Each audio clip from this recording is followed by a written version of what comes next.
मौन की भाषा जो समझे, मौन की भाषा जो समझे, अंतर का सुख वो पाता है। मौन की भाषा जो समझे, अंतर का सुख वो पाता है। मौन की भाषा जो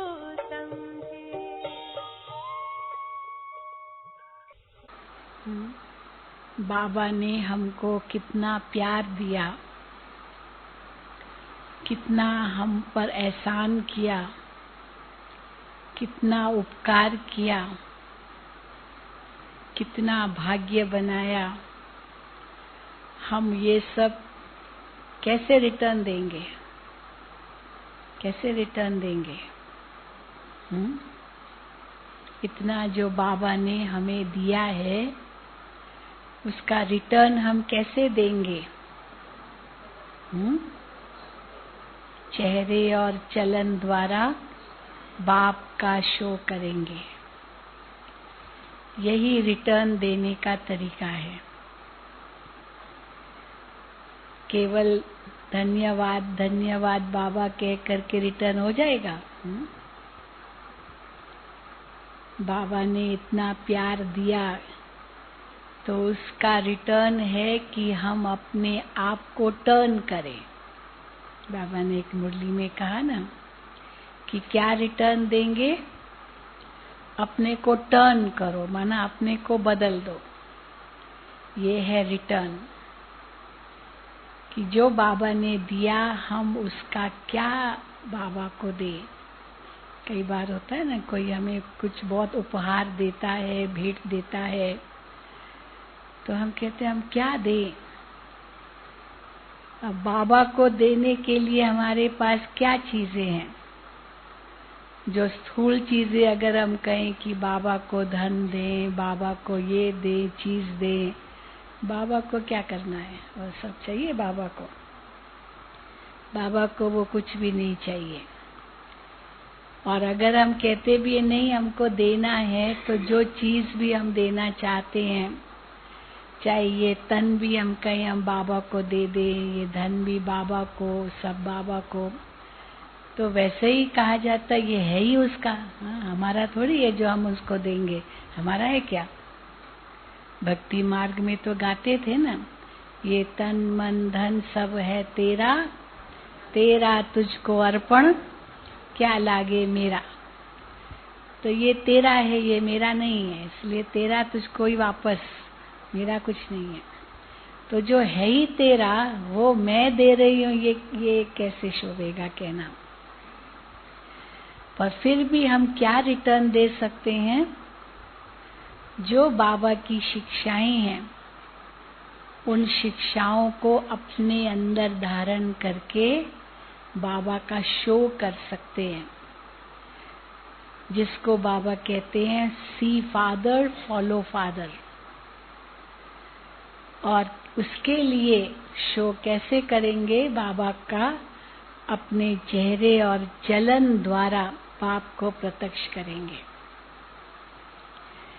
केवल वाणी द्वारा प्रत्यक्ष नहीं कर सकेंगे, क्योंकि वाणी में के द्वारा तो हमारे से बहुत अच्छे अच्छे स्पीकर है, बहुत अच्छा सुनाते हैं, इतने सुंदर सुंदर शब्दों से लोगों को बहलाते हैं, शायरियाँ सुनाते हैं, कहानियाँ सुनाते हैं, शास्त्र सुनाते हैं, श्लोक सुनाते हैं। हाँ, बहुत सुंदर है। हम लोग तो कुछ भी नहीं है उसकी भेंट में।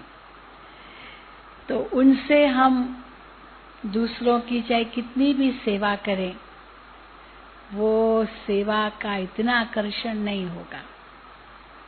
लेकिन चेहरे और चलन द्वारा सेवा, यही सबसे ऊंची सेवा होगी।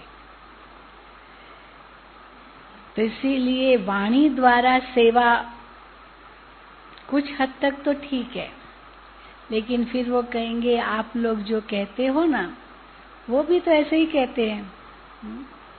आप लोग जो सुनाते हो दूसरे भी ऐसे ही सुनाते हैं, कोई अलग नहीं है। ऐसे ही कहते हैं।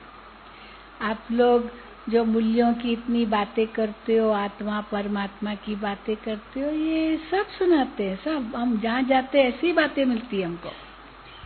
सब सत्संग में ऐसे ही सुनाते हैं, आप भी सुनाते हो। तो भले हम उनको कितना भी कहते ये नई बातें हैं, तो कहते नहीं, सब आपका भी बहुत अच्छा है, उनका भी अच्छा है। हाँ? खुश तो होते ना, क्योंकि कनरस तो है ना, दुनिया में बहुत कनरस है। परंतु जब हमारे चेहरा और चलन से हम सेवा करेंगे, तब आत्माएं आकर्षित होकर आएगी। चलो हम कहेंगे कि मनसा द्वारा हम सेवा करें, परंतु हमारी मनसा भी उनको तब पहुंचेगी जब इतना वो रिसीवर भी तो सही ठीक हो ना। रिसीवर अगर ठीक नहीं है तो हम कितनी भी उनके ऊपर किरणें फेंके, क्या होगा? उनको प्राप्त नहीं होगी। अब सूरज कितनी भी किरणें दे, लेकिन मैंने काला शीशा लगा दिया है अपनी खिड़की पर और बंद करके रखा है, तो क्या होगा? तो वो सूरज की किरणें कहाँ मिलेगी? एकदम पेनिट्रेट हो, अंदर जाए तब चलो कुछ वो किरणें मिले। पर एकदम डार्क स्क्रीन लगा दिया तो कुछ भी नहीं आएगा।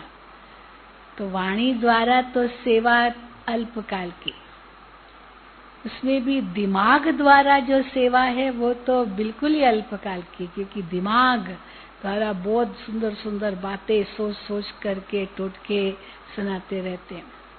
तो बाबा कहते हैं दिमाग द्वारा जो सेवा करते, दिमाग का तीर दिमाग तक ही लगता है, तो कहेंगे हाँ बहुत अच्छा सुना है, बहुत अच्छा सुना है।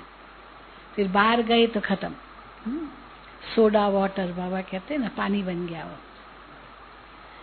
पर दिल से सेवा अगर करेंगे तो दिल की सेवा दिल को लगेगी, दिल का तीर दिल को लगेगा। और दिल से सेवा माना अपने कर्मों से, अपने व्यवहार से, अपनी चलन से, अपनी चेहरे से सच्ची सेवा। वैसे तो कहा जाता है चेहरा मन का दर्पण है। जो कुछ हमारे मन में होता है वो चेहरे पर दिखाई देता है। अगर मन में कोई खोट है तो चाहे हम चेहरे को कितना भी अच्छा क्यों न रखें, हम दिखाएं कि नहीं हमारे अंदर इसके प्रति बहुत अच्छी भावना है, और अंदर में है नहीं, तो चेहरे से तो हम दिखाएंगे नहीं बहुत अच्छा है। वाणी से भी कहेंगे भले पधारे, बहुत अच्छा लगा आप आए, स्वागत है आपका, बहुत अच्छे अच्छे शब्दों से स्वागत भी करेंगे। और अंदर में कहेंगे ये पता नहीं क्यों आ गया मेरा दिमाग खराब करने। तो अंदर एक और बाहर दूसरा। तो थोड़ी देर के लिए तो लगेगा उसको कि भाई हाँ अच्छा हमारा स्वागत किया, लेकिन थोड़े व्यवहार में कुछ परिवर्तन तो होगा ही, वो ही रूप नहीं होगा। हाँ, तो फिर उसको पता चल जाएगा कि ये अंदर में इसकी चाहना नहीं है। भले मुस्कुरा भी देंगे, लेकिन फिर थोड़ी देर के बाद थोड़ा चेहरा कुछ नाराजगी को तो दिखाएगा ही। फिर थोड़ा सा व्यवहार भी मेरा अच्छा नहीं होगा, क्योंकि जो अंदर में है वो बाहर तो निकल ही आएगा। पहले दिखाई नहीं देगा बाहर कुछ और अंदर कुछ और, पर जो अंदर में है वो धीरे धीरे बाहर आ ही जाएगा। तो इसीलिए बाबा कहते हैं कि आपका बिल्कुल ट्रांसपेरेंट व्यवहार हो, जो अंदर है वो ही बाहर हो, क्योंकि असली नकली चेहरा पता चल जाता है। कई ऐसे होते हैं ना, उसी समय तो मुस्कुरा देंगे, लगेगा वाह बहुत अच्छा है, पर थोड़ी देर के बाद इतना गुस्सा करेंगे जो बात मत पूछो। तो अभी अभी मुस्कुराया और अभी अभी गुस्सा आ गया, तो हम कहेंगे भाई इसके अंदर में कुछ और है। तो कैसे हम चेहरे और चलन द्वारा सेवा करें जो बाबा का नाम रोशन हो, क्योंकि दुनिया में केवल वाणी द्वारा सेवा केवल संकल्प द्वारा सेवा ये नहीं होगी। हाँ, ये संकल्प द्वारा सेवा हो सकती है, दूर दूर तक हमारे संकल्प जा सकते हैं। वाणी इतनी नहीं जा सकेगी जितना हमारा संकल्प दूर दूर तक जा सकता है, परंतु चेहरा और चलन ये तो बिल्कुल नजदीक का है। दूर बैठे हमें कोई पहचान नहीं सकेगा, लेकिन जो मेरे संपर्क में आएगा, मेरे व्यवहार के साथ उसका व्यवहार होगा, तो वो तो मुझे पहचान लेगा। तो आपके जो परिवार है, उस परिवार में आपका चेहरा और चलन बहुत सेवा कर सकता है। तो बाबा कहते हैं चैरिटी बिगिंस एट होम। हम दूसरों की सेवा करने जाते और घर की तो सेवा करते ही नहीं। कई ऐसे हैं ना, नेताओं के बारे में भी सुनाते हैं, ये दुनिया में घूमता रहता है पर अपने देश का कुछ भी नहीं कर रहा है, या फलाना औरों का ख्याल रखता रहता है लेकिन अपने बच्चों का ख्याल तो रखता ही नहीं है। तो इसीलिए कहा जाता है, एक कहावत है, यूनाइटेड नेशंस ने एक कहावत दी है कि सोचो दुनिया का, think globally but act locally. Think globally माना सारे विश्व को सामने लाओ, लेकिन एक्ट लोकली, क्योंकि लोकली एक्ट करेंगे ना भाई, वो जो मेरे आमने सामने है उनके साथ ही मेरा व्यवहार होगा।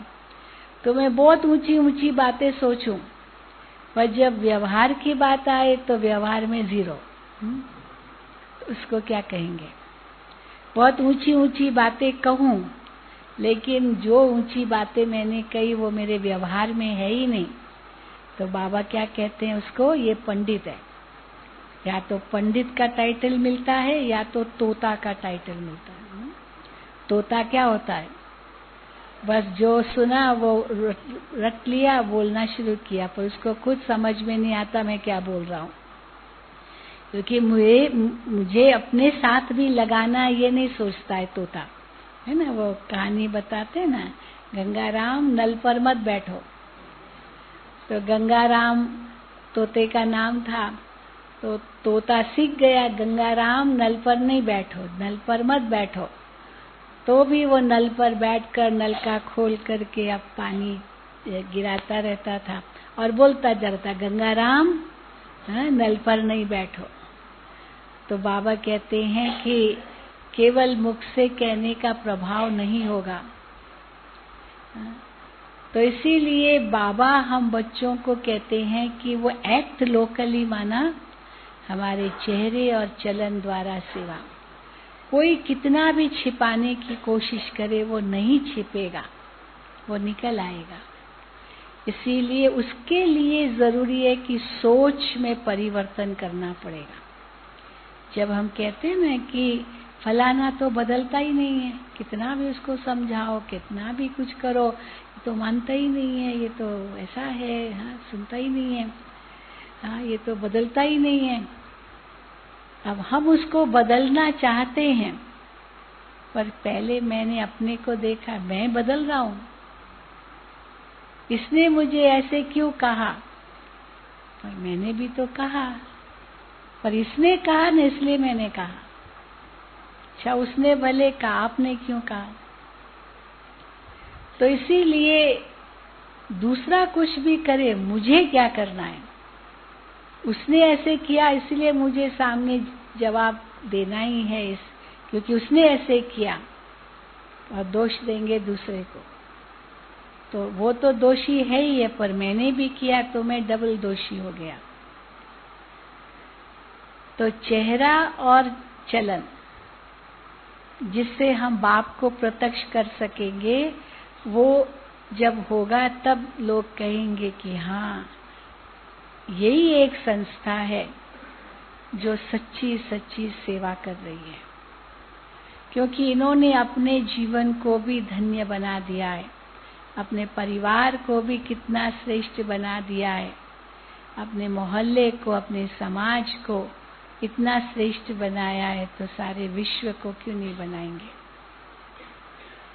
परंतु कैसे करेंगे चेहरे और चलन द्वारा सेवा। तो चेहरा माना बाबा कहते हैं आंखों द्वारा सेवा, कानों द्वारा सेवा, हमारे मुस्कुराहट द्वारा सेवा, हमारे मस्तक द्वारा सेवा। तो बाबा कहते हैं उनसे आपके वाइब्रेशंस औरों को मिले। हमारी दृष्टि इतनी शुद्ध हो जो यही नजर निहाल कर दे। उस दिन भी बाबा की पिछले संडे की जो अव्यक्त मुरली चली नजर के ऊपर, या पता नहीं साकार मुरली थी, नजर से निहाल। साकार थी अव्यक्त थी? साकार थी। नजर से निहाल कींदा स्वामी सतगुरु, साकार मुरली थी। तो नजर से निहाल का मतलब क्या? बाबा ने बहुत सुंदर उसका अर्थ बताया था। नजर माना क्या बताया, याद है जी? बोलो।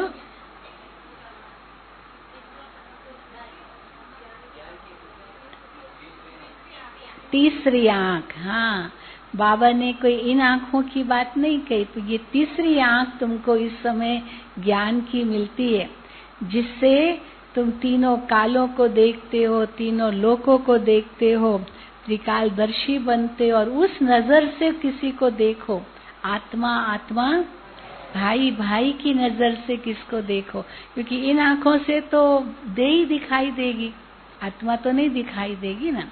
लेकिन तीसरी नजर से उनको देखो, तीसरी आंख से। तो तीसरी आंख से देखेंगे तो धीरे धीरे ये आंखें भी पवित्र हो जाएगी। कई लोग कहते हैं ना कि भाई ये आंखों से जो हम देखते हैं ना तो वही दिखाई देगा, बाबा कैसे याद आएगा? तो आंखें हम बंद करेंगे तब हम बाबा को याद कर सकेंगे। तो बाबा कहते ये तो हट हो गया कि आंखें बंद करेंगे तब हम बाबा को याद कर सकेंगे। परंतु ये आंखें खुली हो तो भी तीसरी आंख से हम बाबा को देख सकते हैं, इन आंखों से तो देख नहीं सकते। तो वो समझ से आंखें बंद करेंगे तो अंदर, फिर अंदर की आंख से देखेंगे। वो अंदर की आंख कौन सी हो तो पता ही नहीं, अंदर पे आंख थोड़ी रखी है। तो ये ज्ञान का नेत्र है, तो भले ये आंखें खुली हो ना तो भी उस नेत्र से हम देख सकते हैं बाबा को। और ये देखते हुए भी नहीं देखते हैं, तो और ही हमको आंखें खुली रखनी है ताकि इस दृष्टि को भी पवित्र बनाना है। तीसरे आंख से देखते देखते इस दृष्टि को भी पवित्र बनाना है। अगर ये आंखें बंद रखेंगे फिर सोचेंगे अब तीसरी आंख से देखें, तो ये दृष्टि पवित्र नहीं बनेगी, क्योंकि फिर ये आंखें खोलेंगे तो फिर वही दिखाई देगा। तो इसीलिए हम लोग कहते हैं कि इन आंखों को भी हमें शुद्ध बनाना है, पवित्र बनाना है, कि जिसको भी हम देखें इन आंखों से भी, तो हम उसको आत्मा रूप में देखें, भले ये आंखें भी देखें, क्योंकि मन तो संकल्प करेगा ना ये एक आत्मा है। तो ये दृष्टि भी हमारी पवित्र हो जाएगी, स्थिर हो जाएगी, एकाग्र हो जाएगी। और जैसे ये दृष्टि भी एकाग्र हो गई तो मन को एकाग्र करने में मदद मिलेगी। मन को एकाग्र करेंगे तो ये दृष्टि भी एकाग्र होगी, लेकिन ये दृष्टि एकाग्र हुई तो मन की एकाग्रता भी को भी मदद मिलती है। परंतु अगर ये आंखें बंद है तो कैसे पता चलेगा कि मन एकाग्र हुआ या नहीं हुआ? पता ही नहीं चलेगा। मन पवित्र हुआ या नहीं हुआ कैसे पता चलेगा? आंखें तो बंद है।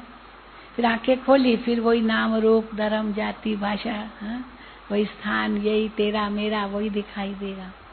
तो हम कभी कभी हंसी में कहते हैं, वो शास्त्रों में आता है ना विश्वामित्र का, तो विश्वामित्र ने खूब तप किया। तो विश्वामित्र ने तप किया, सोचा कि मैं वशिष्ठ जी से आगे जाऊं, आगे बढ़ूं। उसके लिए बहुत तपस्या की, कहते 50,000 साल तक खूब तप किया, लेकिन आंखें बंद करके की।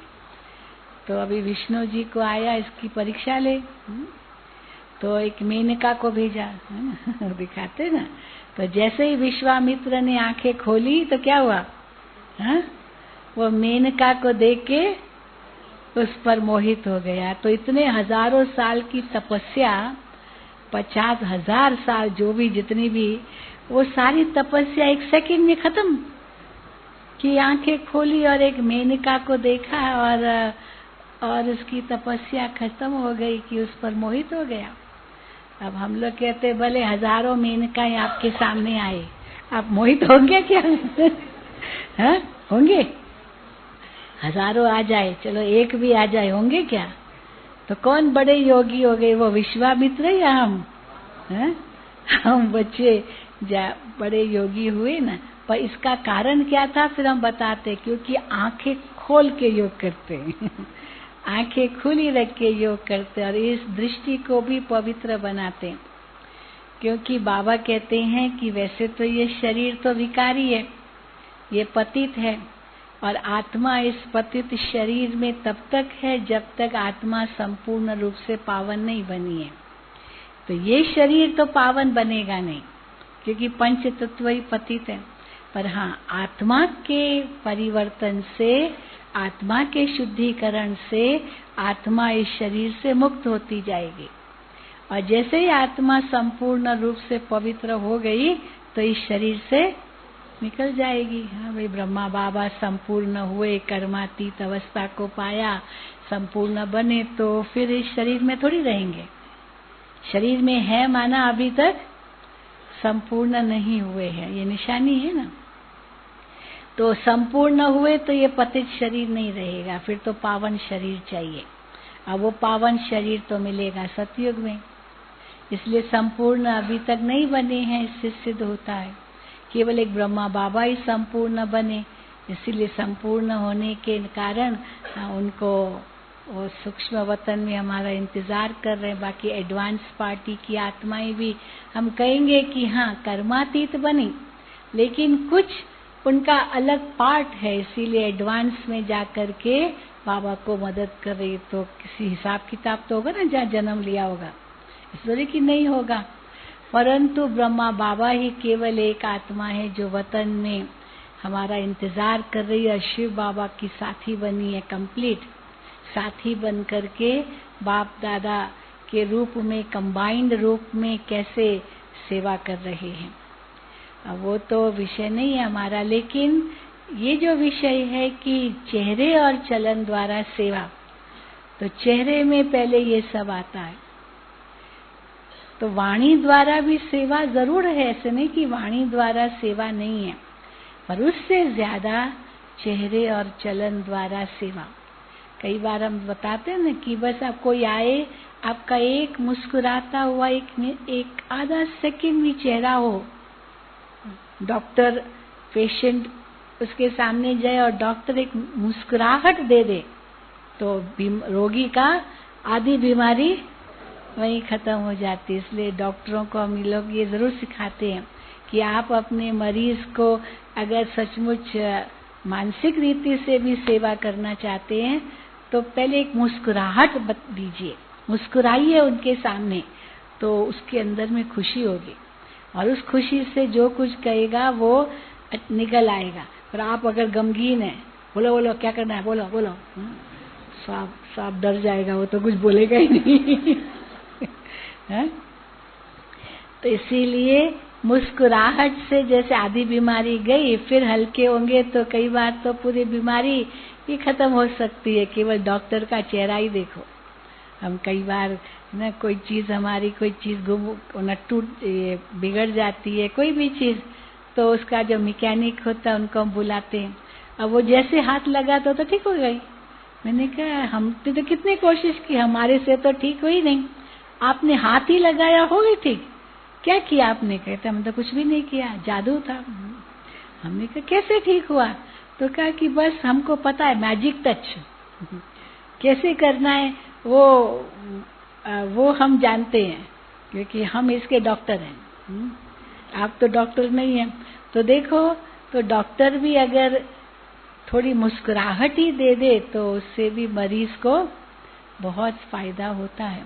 परंतु हमारे पास जो आत्मा आए, उदास आए, गमगीन आए, चिंतित आए, परेशान आए, और हमारे चेहरे को देख करके उसकी गमगीनी, उसका उदासीपना, उसका दुख, उसका कष्ट एक सेकंड में खत्म हो जाए, ये जादू अब कर सकते हैं? कर सकते हैं? कर सकते हैं? जो समझ हम कर सकते हैं, हाथ उठाओ। अच्छा देखे थोड़ा संकोच हो रहा है, पता नहीं क्यों नहीं कर सकते, हर एक कर सकता है। पर उसके लिए क्या करना होगा, हमारा अंतर में बहुत शुद्ध हो, शुभ भावना, शुभ कामना, ये बहुत बड़ा काम करती है, जादू का काम करती है, शुभ भावना, शुभ कामना। इसलिए बाबा कितना हमें ये कहते रहते हैं, मनसा सेवा का भी आधार शुभ भावना, शुभ कामना है। मनसा सेवा ऐसे ही थोड़ी होती है। जब तक हमारे अंदर शुभ भावना, शुभ कामना नहीं है, तब तक मनसा सेवा भी नहीं कर सकेंगे। तो कोई मेरे सामने आए और मैं उसकी स्थिति को ऊंचा कर सकूं, उसके लिए भी शुभ भावना, शुभ कामना बहुत काम करती है। कई पूछते हैं शुभ भावना, शुभ कामना में अंतर क्या है? शुभ कामना माना उसके भविष्य के बारे में अच्छा सोचना। हाँ, मैं शुभ कामना देता हूँ कि आपका ये अच्छा हो जाएगा, भला हो जाएगा, सफलता मिलेगी, है ना। कई लोग कहते हैं अपनी शुभ कामनाएं दीजिए, गुड विशेस दीजिए। तो शुभ कामना है कि आपका ये अच्छा हो जाएगा। तो बस एक जैसे उनको कहा, वो कहेगा बस आपका वरदान मिल गया हमको। वरदान तो बहुत ऊंची चीज है, पर ये शुभ कामना तो केवल मुख के बोल है। तो एक है शुभ कामना देना कि आपका ठीक हो जाएगा। दूसरा है वही कोई कहेगा बस आशीर्वाद करो, तो कोई आशीर्वाद करे सिर पर हाथ रख करके। बाबा कहते ये भक्ति मार्ग का शब्द है। यहाँ आशीर्वाद करो हम नहीं किसको कहेंगे, बाबा को भी ये थोड़ी कहेंगे आशीर्वाद करो। बाबा कहते आशीर्वाद हर एक अपने ऊपर करे, मांगो नहीं आशीर्वाद। आशीर्वाद हर एक अपने ऊपर करे। कैसे करेंगे अपने ऊपर? अपने प्रति शुभ भावना रखकर, ये अपने ऊपर आशीर्वाद करना है। जो बाबा की श्रीमत है, उस श्रीमत पर चल करके अपने ऊपर आशीर्वाद कर सकते हैं। बाबा की आशीर्वाद यही है श्रीमत, और हम उस पर चलते हैं, ये हम अपने ऊपर आशीर्वाद करते हैं। तो एक है शुभ कामना, दूसरी है दुआ, तीसरी है आशीर्वाद, और चौथा है वरदान। ये 4 चीजें।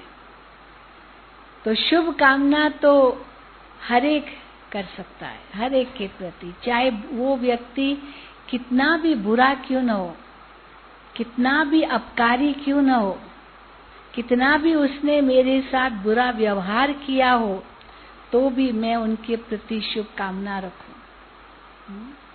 ये मेडिकल साइंस जो पढ़ते हैं ना, डॉक्टर्स जो बनते हैं, वो उनको एक वो लॉ आता है, हिपोक्रेट्स लॉ, एक लॉ आता है।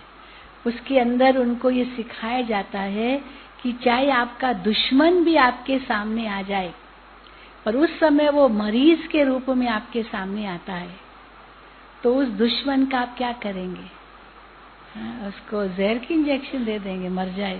हाँ, क्या करेंगे? हाँ, इलाज करेंगे ना। उसको ठीक करने का आपके पास वो मरीज के रूप में आया है, आपके पास वो सरेंडर हो गया है। जैसे मरीज आना माना सरेंडर हो गया ना। अब आपको ऑपरेशन करना है तो वो उसने आपको अपना तन सरेंडर कर दिया है। अब आप जो करो, काटने के बाद जो निकालना चाहो निकालो, हम आपको सरेंडर कर दिया है। लेकिन आप क्या करेंगे?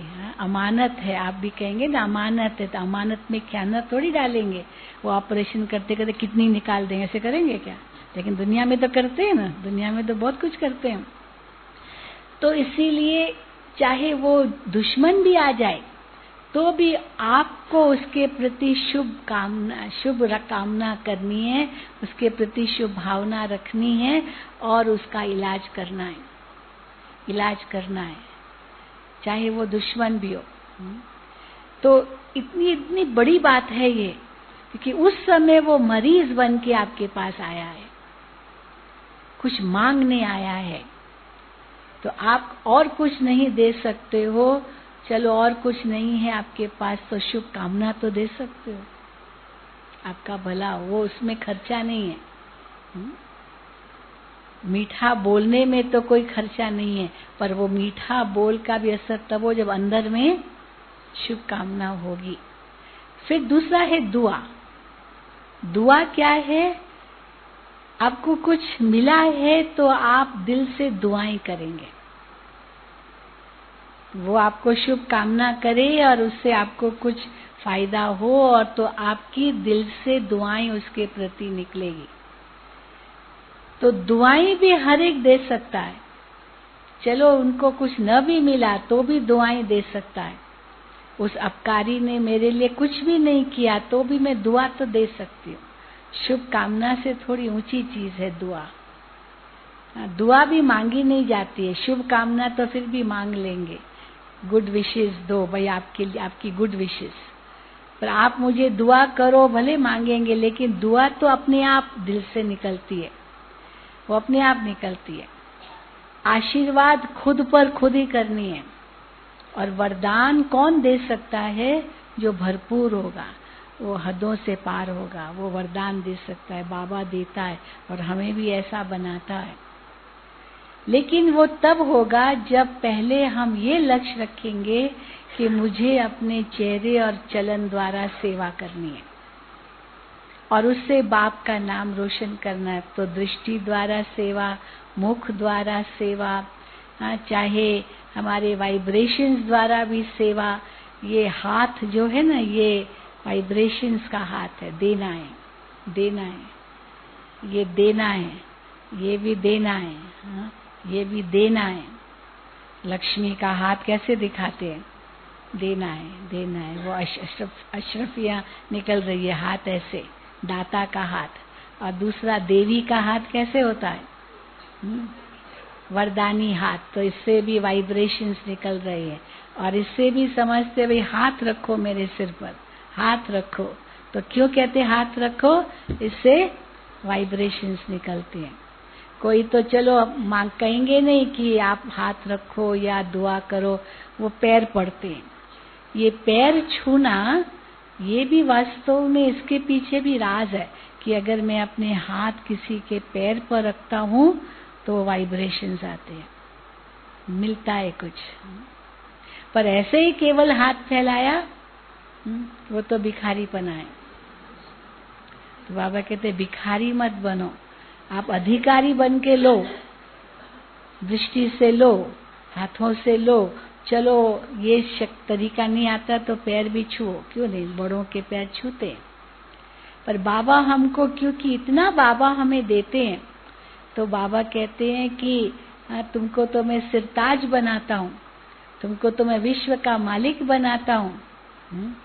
तो मोहताज नहीं, अभी तक तो मोहताज ही थे, अभी मैं सिरताज बनाता हूँ। तो सिरताज बनना है, बाबा ने इतना ऊंचा बनाया है, तो सबको केवल मस्तक पर देखो, क्योंकि तो मास्टर दाता बन करके दोगे।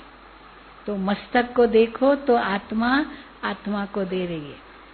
वो पैरों को छूने से तो चलो थोड़ा बहुत मिलेगा, कुछ थोड़ा सा मामूली मिलेगा। भिखारी रूप में मांगेंगे तो कितना मिलेगा? कोई कहेगा साहब 1 रुपया दो, तो 1 पैसा ही देंगे। 1 रुपया ही देंगे क्या? जितना मांगा उतना देंगे? भिखारी ने जो कहा वो दे देंगे? वो कहेगा 100 रुपया दो, तो 100 रुपया दे देंगे क्या? तो इसीलिए बाबा कहते हैं कि आत्मा रूप में मस्तक पर देखो, तो ऑटोमेटिकली आपकी शुभ भावना, शुभ कामना काम करेगी, आपकी आशीर्वाद भी काम करेगी, आपकी दुआएं भी काम करेगी, आपका वरदान भी काम करेगा, सब काम करेगा। आप, क्योंकि आप दाता बन जाएंगे, मास्टर दाता बन जाएंगे। तो उसके लिए सबसे पहला लक्ष्य कि मुझे देना है, देना है। मुझे याद आता है जब हम पहली बार विदेश गए, 74 में विदेश गए, अफ्रीका गई जब, तो अव्यक्त बाबा से हम मिले, वेदांती बहन और हम दोनों विदेश में गए 74 में, अफ्रीका में सेवा करने के लिए। तो बाबा से मिले हम, तो बाबा से हमने पूछा कि बाबा हम वहाँ क्या लक्ष्य रख करके सेवा करें। बाबा ने इतनी ऊंची ऊंची अच्छी अच्छी बातें हमें सुनाई। अभी सबसे पहली बात तो ये सुनाई कि जो मुख्य बात है अभी के विषय से संबंधित, कि कभी भी कहीं आंख न डूबे, कभी नहीं ये सोचना कि मुझे इनसे कुछ लेना है। सदा ये सोचना मुझे इनको कुछ देना है। देखो कितना अंतर हो गया, क्योंकि उस समय अफ्रीका बहुत धनी था, बहुत धनवान। इंडियन लोग, गुजराती लोग तो इतने धनी थे वहां, जो बात मत पूछो। अभी तो सब बदल गया है माहौल, लेकिन उस समय 74 की बात है, वो गोल्डन पीरियड था अफ्रीका का। गुजराती कितने थे, हाँ? तो और भारत के बहुत गुरु लोग वहां जाते थे, और बस गुरु गए, भाषण वाषण किया, और कितना धन ले करके आते थे। तो एक नाम बदनाम हो गया भारत का, कि भारत के जो गुरु आते हैं ना, यहाँ से तो लूट के जाते हैं, खूब लेकर जाते हैं, लूट के जाते हैं। तो एक शक पड़ने लगा कि भारत से कोई आते मना हमारे से मांगेंगे। तो बाबा ने हमको उस समय कहा, बच्ची कभी भी आपकी बुद्धि में ये नहीं आए कि मुझे इनसे कुछ लेना है, हमेशा ये क्या सोचना इनको कुछ देना है। तो बाबा ने उसकी 2 युक्तियां बताई, बहुत अच्छी 2 बातें बताई। एक बात कहा कि देखो, आपसे जो कई लोग आएंगे बहुत धनवान आएंगे, पर उस समय आप ये सोचना कि चाहे इनके पास कितना भी धन है, देना है ना, ये लक्ष्य तब आएगा कि चाहे इनके पास कितना भी धन है, लेकिन शांति का धन नहीं है। क्या नहीं है? शांति का धन नहीं है। तो आपके पास वो धन है, तो आपको क्या करना है?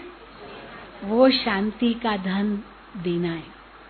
अब कैसे देंगे शांति का धन? मन से देंगे, वचन से देंगे, व्यवहार से देंगे, चलन से देंगे, चेहरे से देंगे ना? कैसे देंगे? मैं आपको शांति देने आया, ऐसे कहेंगे क्या? हाँ, सिर पर उसके हाथ रखेंगे, आपको आशीर्वाद और शांति मिलेगी?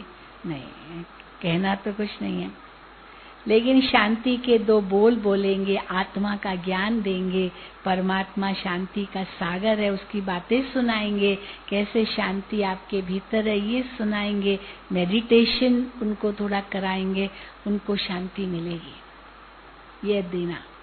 फिर बाबा ने कहा, बहुत सुंदर बात कही कि आपके सामने बहुत धनवान लोग आएंगे। हाँ, धनवान तो आएंगे, ये उसके लिए शांति देना है, शांति रूपी धन नहीं है, बाकी कितना भी धन है। फिर बाबा ने कहा कि आपके पास बहुत पढ़े लिखे लोग आएंगे, बहुत पढ़े लिखे। तो उस समय ये कभी नहीं सोचना कि ये तो मेरे से ज्यादा पढ़े हुए हैं, हम तो इतने पढ़े हुए नहीं हैं, तो हम इनको क्या सुनाएंगे? शास्त्र पढ़े हुए, ये पढ़े हुए, बहुत कुछ है, हम उनको क्या सुनाएंगे? इनको सब मालूम है। ऐसे कभी नहीं सोचना। उस समय ये सोचना कि चाहे इनके पास दुनिया का ज्ञान है, लेकिन खुद का ज्ञान नहीं है। क्या नहीं है? खुद का ज्ञान नहीं है। अब जिसको सारी दुनिया का ज्ञान पर खुद का ज्ञान ही नहीं है, तो मानो उसको कुछ भी पता नहीं। जैसे एक बच्चा हो, घर से गुम हो गया, अब उनसे पूछो तुम्हारा नाम क्या? पता नहीं। तुम्हारे मम्मी का नाम क्या? पता नहीं। डैडी का नाम क्या? पता नहीं। ना कई बार वो शांतिवन में बच्चे रो रो करके आते हैं, मम्मी मम्मी मम्मी। अच्छा तुम्हारी मम्मी का नाम क्या है? पता ही नहीं, मम्मी ने सिखाया ही नहीं। माँ का भाई कुछ भी हो जाए, कभी बच्चे को ये तो सिखाओ कि भाई मेरा नाम ये है, वो उसको अपना नाम भी नहीं मालूम। छोटा होता है कई बार, मम्मी का नाम नहीं मालूम, डैडी का नाम नहीं मालूम, कुछ भी पता नहीं। एक वो हंसी की बात सुनाती है। तो एक दादी निर्मल शांता थी ना, तो दादी निर्मल शांता बाबा के साथ वहाँ बाबा कश्मीर गए हुए थे। शुरू में अपने परिवार को लेकर गए थे कश्मीर, और पीछे मम्मा संभाल रही थी। तो कश्मीर में बाबा रहते थे, वहाँ कॉटेजेस है। तो वहाँ पर बाबा रहते थे पहलगाम में। वहाँ बहुत सारी नहीं, ये गुलमर्ग ये बहुत सारे स्थान है कश्मीर में, वहाँ बाबा रहते थे। एक एक मास रहते थे अपने परिवार के साथ। तो उस समय शांतामणि दादी जो थी ना, उनके लौकिक पिताजी वहाँ पहुँच गए थे। अब वो पहलगाम का रास्ता वो उनको पता नहीं चला। पहलगाम भी कश्मीर में स्थान है, पहलगाम कैसे जाते हैं। तो निर्मल शांता दादी अपने कॉटेज के बाहर खड़ी थी। तो आया उनका पिताजी, कहा कि आपको पता है पहलगाम का रास्ता कौन सा है? क्योंकि कई रास्ते थे उसके पास। तो कहा पहलगाम का तो पता नहीं पर परम धाम का पता है। कहती है मैंने उसको ये कहा कि मुझे परम धाम का रास्ता मालूम है लेकिन पहलगाम का रास्ता मालूम नहीं है। तो अब जैसे उससे ये सुना तो वो तो हैरान हो गया इसको देखकर, परम धाम ये क्या कह रही है। तो उसी समय निर्मल शांता दादी से उसको जैसे साक्षात्कार हो गया, और साक्षात्कार हो गया तो कहा वो मेरे उस समय जैसे उसने कहा कि बाबा जी अंदर बैठे आप उनसे पूछो कुछ ऐसे। और जैसे बाबा के पास वो गया तो बाबा ने उससे कहा कि बेटा बच्चे मैं तो 3 दिन से आपको याद कर रहा था, बच्चे आप कहाँ थे। अब वो और पिघल गया। 3 दिन से आपको याद कर रहा था। और वहाँ शांतामणि दादी और उनके लौकिक, क्योंकि बाबा इनको जानते थे, क्योंकि मम्मा तो ज्ञान में आ गई थी ना, मम्मा के ऊपर सब छोड़ के गए थे। और मम्मा की वो मौसी की बेटी थी शांतामणि दादी, उनका पिताजी, तो बाबा तो उनको जानते थे। तो बाबा ने उनको कहा कि 3 दिन से हम आपको याद कर रहे थे। तो कहा अच्छा ये वही है।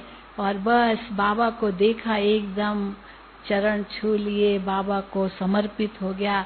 फिर तो कोई पहलगाम वहलगाम जाने की बात ही नहीं थी, सीधा वापस। बाबा ने कहा सीधा बच्चे वापस जाओ, और वहाँ पर सत्संग चल रहा है, आपकी बेटी भी वहाँ जाती है, क्योंकि शांतामणि दादी भी वहाँ जाने लगी थी, और भी सब परिवार के परिवार जाने लगे थे। तो देखो पहलगाम के बदले परम धाम पहुंच गए। तो बाबा कहते हैं कि कोई आत्मा आपके पास आए और अभी अगर वो अभिमान दिखाए और उस समय आप उनको कहो कि वास्तव में इंसान मैं कौन हूँ यही पता नहीं है। तो जब बाबा ने ये बात कही ना तो मुझे बड़ा नशा चढ़ गया। तो सचमुच मैं जब अफ्रीका गई, मैं आपको हंसी की बात सुनाती हूँ, तो एक बहुत बड़ा साइंटिस्ट आया था वहाँ। तो हम लोग एग्जीबिशन दिखा रहे थे, तो वो आया, तो मुझे मालूम बताया था ये बहुत बड़ा साइंटिस्ट है। तो मैंने उनसे ऐसे ही वो आत्मा का जो चित्र है उनके पास में ले गई, और मैंने उनसे पूछा आप कौन हैं। मैं फलाना फलाना साइंटिस्ट हूँ। पर ये तो आपके शरीर का नाम है, आप कौन हैं। तो उसने सोचा दूसरा जवाब चाहिए साइंटिस्ट ने, तो उसने कहा कि मैं अमेरिकन हूँ। अमेरिकन माना देश पूछ रही होगी। मैंने कहा वो तो आपके रहने का स्थान है, आप कौन हैं। तो मैं एक इंसान हूँ। मैंने कहा वो तो आपका शरीर दिखाई दे रहा, आप कौन है। अब वो जो कहे वो मैं फिर पूछूं, वो तो कुछ अलग चीज, आप बता आप कौन है। तो आखिर मेरे को कहता अच्छा आप ही बताओ मैं कौन हूँ। आप ही बताओ मैं कौन हूँ। अब बता, तो हमको मौका मिल गया। नहीं तो वो तो सुनने को भी तैयार नहीं था। वो समझता होगा ना कि मैं तो बहुत बड़ा साइंटिस्ट। आखिर सरेंडर हो गया, आप ही बताओ, क्योंकि जो वो बताए मैं उसका दूसरे रूप से फिर से प्रश्न करूं। तो मुझे लगा कि देखो बाबा ने कैसे टच किया। सचमुच इतना वो सरेंडर हो गया, इतना उसको अनुभव हुआ। उस समय मेडिटेशन के रूम में ले गए या उसको मेडिटेशन उसने किया, तो कहता है हाँ अब मुझे सच्ची शांति मिली। तो और कुछ नहीं किया, हमने तो कुछ किया नहीं, लेकिन वो बाबा का वरदान याद था कि उनको आप उनको वो बताओ जो वो नहीं जानते।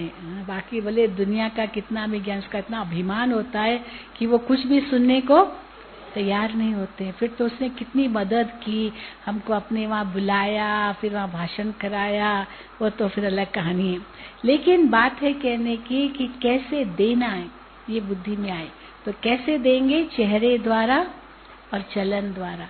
वो कितना भी गुस्सा करे आप गुस्सा मत करो, वो कुछ भी कहे आप शांति में रहो। आप उस समय उनको दुआएं देते रहो, क्योंकि अगर किसी को गुस्सा आता है या अगर किसी को कुछ आता है, माना वो आत्मा उस समय बहुत कमजोर है। गुस्सा इसलिए आता है, नहीं तो गुस्सा क्यों आएगा। हमने कुछ उसका बिगाड़ा थोड़ी है जो गुस्सा करेगा। लेकिन उसको आता माना उसका अभिमान उसको गुस्सा दिला रहा है, और वो अभिमान जब आया तो मानो अशांत है वो आत्मा, कमजोर है वो आत्मा, शक्तिशाली नहीं है। तो उस समय उनको शांति की जरूरत है, न कि आपके गुस्से की जरूरत है या आपकी नाराजगी की जरूरत है। उससे तो वो शक्तिशाली नहीं बनेगी आत्मा।